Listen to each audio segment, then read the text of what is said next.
नमस्कार, मैं श्री गोपाल नारसन। सबसे पहले मुख्य समाचारों पर एक नजर। दिल्ली के प्रथम मुख्यमंत्री चौधरी ब्रह्म प्रकाश को श्रद्धांजलि अर्पित। कर्मचारियों को जबरन रिटायर करने का विरोध शुरू। कांग्रेस के राष्ट्रीय प्रवक्ता राजीव त्यागी का हार्ट फेल से निधन। पुलिस अधीक्षक मयंक अवस्थी के जूते में निकला सांप। अमर शहीद जगदीश प्रसाद वत्स का बलिदान दिवस कल। अब खबर विस्तार से। दिल्ली के प्रथम मुख्यमंत्री चौधरी ब्रह्म प्रकाश की पुण्यतिथि पर उन्हें याद किया गया और उन्हें श्रद्धांजलि अर्पित की गई। पिछड़ा व अनुसूचित महासंघ के प्रदेश अध्यक्ष रमेश सैनी ने करनाल में एक कार्यक्रम आयोजित कर कहा कि चौधरी ब्रह्म प्रकाश ने आज़ादी के आंदोलन में महत्वपूर्ण भूमिका निभाई थी और देश के आज़ाद होने पर उन्होंने मुख्यमंत्री व सांसद के रूप में विकास कार्यों को नया आयाम दिया था, जिस कारण उनको आज भी याद किया जाता है। शिवराज सरकार के 50-50 फार्मूले के आधार पर कर्मचारियों को रिटायर करने का विरोध शुरू हो गया है। कर्मचारी संगठन ने मांग की है कि कर्मचारियों को 50 वर्ष की आयु में जब रिटायर करने और स्वास्थ्य के आधार पर उनको रिटायर करने का विरोध होगा और कहा कि सांसद और मंत्रियों विधायकों को भी रिटायर कर देना चाहिए। कांग्रेस के राष्ट्रीय प्रवक्ता राजीव त्यागी का हार्ट फेल हो जाने से निधन हो गया है। 12 अगस्त की शाम 5 बजे उन्होंने आज तक चैनल की डिबेट में भाग लिया और उसके बाद घर लौटते ही उनकी तबीयत बिगड़ गई, जिससे उनकी मौत हो गई। राजीव त्यागी के निधन पर राहुल गांधी, भाजपा प्रवक्ता संबित पात्रा समेत अनेक लोगों ने शोक व्यक्त किया है। मध्य प्रदेश में पन्ना जिले के पुलिस अधीक्षक मयंक अवस्थी के जूते में सांप छिप कर बैठा था। जो जूते से मोजा निकालने के प्रयास में उनका हाथ सांप को छू गया, लेकिन इससे पहले ही सांप उन्हें डस पाता वह सतर्क हो गए। हालांकि एहतियात के तौर पर अवस्थी को पन्ना जिला चिकित्सालय में प्राथमिक जांच के बाद जबलपुर ले जाया गया और जहां उनको डॉक्टरों की देखरेख में रखा गया है। फिलहाल उनकी तबीयत बिल्कुल ठीक बताई जा रही है। स्वतंत्रता दिवस की पूर्व संध्या पर कल 14 अगस्त को उत्तराखंड विधानसभा अध्यक्ष प्रेमचंद अग्रवाल द्वारा विधानसभा परिसर में देहरादून में देश की आन बान शान का प्रतीक 101 फीट ऊंचे तिरंगा झंडे का शिलान्यास किया जाएगा।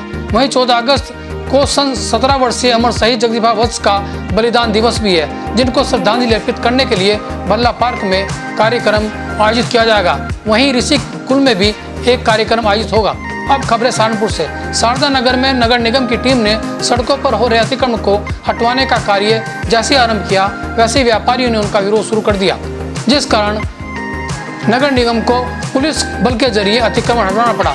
बाद में अधिकारी के हस्तक्षेप से व्यापारियों को 3 दिन का समय स्वयं अतिक्रमण हटवाने के लिए दिया गया। ये अतिक्रमण शारदा नगर का चलाया गया है। इसमें कमिश्नर महोदय ने बहुत नाराजगी के सन 2018 से इसका चिन्हांकन हुआ है और आज तक अतिक्रमण नहीं हो पाया, इसमें नहीं चलाया गया। अब हमने सबको नोटिस भेजी थी और नोटिस को भेजने के बाद हमारा एक प्रोग्राम लगा, मगर उसमें पुलिस विभाग हमसे सहयोग नहीं कर पाया, वो पुलिस अवेलेबल नहीं हो पाई, इसलिए हमने दोबारा जो है आज जब पुलिस बल उचित मिल गया हमें, तो हमने कार्रवाई शुरू की। अब इन लोगों के अनुरोध पे मेयर साहब ने भी कहा है, तो अब जो है हमने इसको 3 दिन के लिए टाइम को रोक दिया। 3 दिन में हम चिन्हांकन करेंगे और चिन्हांकन करने के बाद हम इनको दोबारा नोटिस उसी को प्रेषित कर देंगे जो इनके पास पहले से। ठीक है। नरेश गौतम के उत्तराखंड बसपा का प्रदेश अध्यक्ष बनाए जाने पर उनका पार्टी कार्यकर्ताओं ने फूलमालाओं से स्वागत किया है। बसपा जिला अध्यक्ष योगेश ने कहा कि उत्तराखंड के प्रदेश अध्यक्ष बनने पर नरेश गौतम बहुजन समाज पार्टी की नीति को जन जन तक पहुंचाएंगे। आज परम आदरणीय राष्ट्रीय अध्यक्ष बहुजन समाज पार्टी, पूर्व मुख्यमंत्री व पूर्व MP माननीय बहन कुमारी मायावती जी का बहुत बहुत आभार। माननीय बहन जी ने इतना विश्वास जताया, प्रदेश की कमान दी। मैं माननीय बहन जी का आभार व्यक्त करता हूँ और कोटि कोटि बहन जी से नमन करता हूँ कि मैं बहुजन समाज पार्टी के कारवा को पूरी जी जान से बढ़ाने का काम करूँगा। इससे ज़्यादा रात दिन मेहनत करके और बैलेंस ऑफ पावर उत्तराखंड में और उत्तर प्रदेश में सरकार बनाने का काम करेंगे। हमारे साथ आज माननीय बहन जी ने नई जिम्मेदारी दी।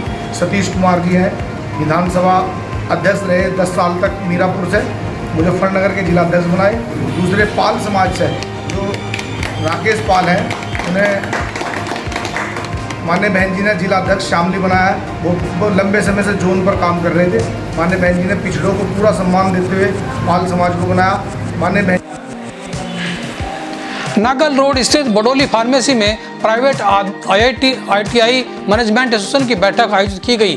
बैठक में राष्ट्रीय प्रवक्ता डॉक्टर अशोक मलिक ने कहा कि विभाग की दोषपूर्ण कार्य प्रणाली के चलते 4500 छात्रों का भविष्य अंधकार में है और उनकी छात्रवृत्ति अभी तक नहीं मिल पाई है, जिसके कारण 6 छात्रों का भविष्य अधर में लटक गया है और ITI संचालक को फीस भी नहीं मिल पा रही है। मेरा नाम doctor Ashok Malik, private ITI management association का मैं राष्ट्रीय प्रवक्ता हूँ और बिडोली फार्मेसी कॉलेज में अभी जो बैठक चल रही है उसमें हम लोगों ने ये तय किया है कि जो आधार कार्ड लिंक की बात की सरकार ने, वो आधार कार्ड वेरीफाई नहीं हो रहे तो 20 से 25% के करीब दाखिले हो पाएंगे। सरकार कौशल विकास का मिशन की ढिंडोरा पीटने का काम कर रही है, लेकिन जो है वो उनके सपने नहीं हो पाएंगे और ये पब्लिक को नुकसान होगा। दूसरा, यहाँ का समाज कल्याण अधिकारी बहुत निकम्मा है, नाकारा है और इसने भ्रष्टाचार की भेंट चढ़ा। करीब 7.5 करोड़ रुपया इस जनपद सहारनपुर का जो नहीं आया, जो छात्रवृत्ति देनी थी सरकार को, वो नहीं ही इस अकेले निकम्मे पंखे से ये भ्रष्टाचार की भेंट चढ़ा, इसकी लापरवाही से। और करीब 4,500 बच्चे आपका उनका फीस प्रतिपूर्ति नहीं आ पाई और वो फीस नहीं दे पाए, इसका बच्चों का भविष्य भी अधर में है और बहुत बड़ा नुकसान जो है आपका ITI संचालकों को हुआ। इसका हम लोग जो है इसकी पाई का हिसाब इससे कराया जाएगा और हम लोग प्रदर्शन करेंगे, घेराव करेंगे और इस ऐसे निकम्मे अधिकारियों को ऐसे को यहाँ रुकने नहीं दिया जाएगा, नहीं रोका जाएगा। धन्यवाद। अब खबर रुड़की से। पूर्व विधायक मोहम्मद शहजाद फिर से बहुजन समाज पार्टी में शामिल हो गए हैं। उनके साथ 1 दर्जन जिला पंचायत सदस्यों ने भी बसपा ज्वाइन की है। मोहम्मद शहजाद को बसपा का प्रदेश उपाध्यक्ष भी नियुक्त किया गया है। पिरान कलियर में 5 माह बाद दरगाह खुलने पर पहली जुमेरात के मौके पर साबिर साहब की जियारत को भारी संख्या में जायरीन पहुंचे। जायरीनों को जियारत के लिए लंबी कतार में अपनी बारी का इंतजार करना पड़ा। जियारत से पहले सभी जायरीनों की थर्मल स्कैनिंग करके उन्हें सैनिटाइज किया गया। लिबरेटी शुगर मिल ने गन्ना समिति को दिया गया 90 लाख रुपए का भुगतान जब बैंक में भेजा तो भारतीय स्टेट बैंक शाखा गुरुकुल नारसन ने प्रबंधक द्वारा समिति के खाते की KYC न होने की बात कहकर चेक ही लौटा दिया। इस मामले की शिकायत समिति सचिव ने जिलाधिकारी सहित अनेक अधिकारियों से की है।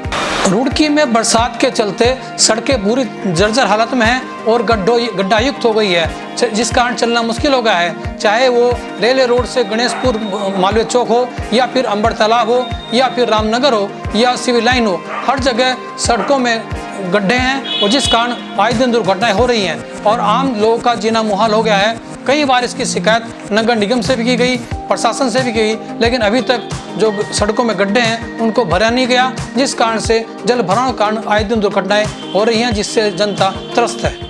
आइए देखिए हमारी एक रिपोर्ट।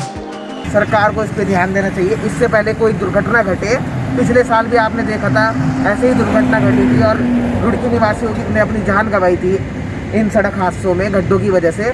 आप देखो, सरकार ने हमें बचपन याद दिलाया है। जैसे बचपन में गांव में कभी हम जाते थे तो वहाँ पे सड़कें ईंटों की होती थी, जिन्हें खड़ंजा कहते थे। अब इन्होंने हाईवे पे भी खड़ंजे बनाने का काम किया है। बचपन के दिन वापस ला रही है सरकार। ये देखिए, आप इन्होंने ईंटें बिछा रखी है सड़कों पर। अभी ये नेशनल हाईवे के हालात है। उत्तराखंड व उत्तर प्रदेश खबरों के लिए बने रहिए हमारे साथ। नमस्कार।